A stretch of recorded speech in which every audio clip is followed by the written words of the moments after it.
Hey y'all, it's Amanda. Welcome back. Today we're going to talk about a very important aspect of team building, speed tiers. Knowing your speed tiers when building a new team is super important because moving before your opponent can give you a huge advantage. Obviously, having the ability to KO your opponent before they can even attack you makes you much more likely to win a game, not just because you're dishing out more damage than you're taking, but also because you're far less likely to suffer from the secondary effects of moves used on you, like flinches from Rock Slide or status effects like Paralysis Burn or even Freeze from opponents' moves. So I've taken the usage and base speed of all Pokemon with more than 1% usage in the meta right now and graphed them so that we can more easily see how we should adjust our speeds to account for the meta. So as you can see, most of the usage is here around the 135 base speed mark. Note that Iron Bundle has a speed of 136, and both Fluttermane and Chien-Pao are tied with a base speed of 135. Interestingly, Fluttermane is running more of a slow and bulky set lately instead of a max speed set, probably because of the proliferation of Sucker Punch and Jet Punch and other priority moves to help deal with Fluttermane. So you may not need to run max speed on your Chien-Pao or Iron Bundle in order to still outspeed that set specifically. The fastest Pokemon in the meta right now is Dragapult with a base speed of 142, but it only has a 4% usage rate, so you're unlikely to run into too many of these.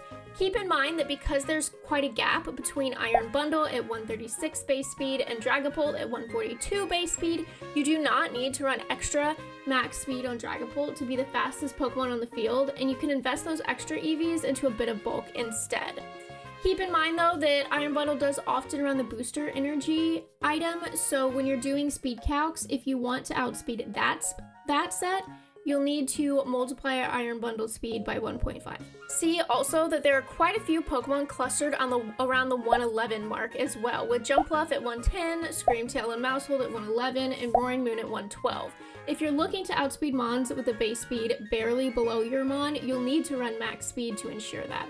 So this is why you'll often see a max attack or special attack max speed and even focus sash run on Mons like Lycanroc and Mousehold. That's less common on Screamtail though because of its incredible natural bulk. So in the middle of the speed scale here, from about 60 to 100 are a lot of Pokemon clustered around several key points, 60, 65, 80 to 90, and 100. So in this range, it's more of a personal preference how many speed EVs you want to invest.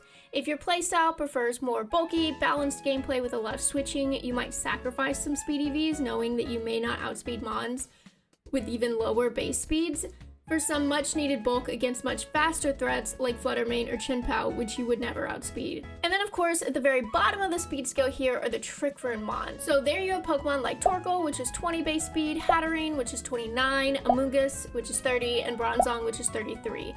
For these teams, the opposite is true. You want your Pokemon to be as slow as possible in order to underspeed other Trick Room threats.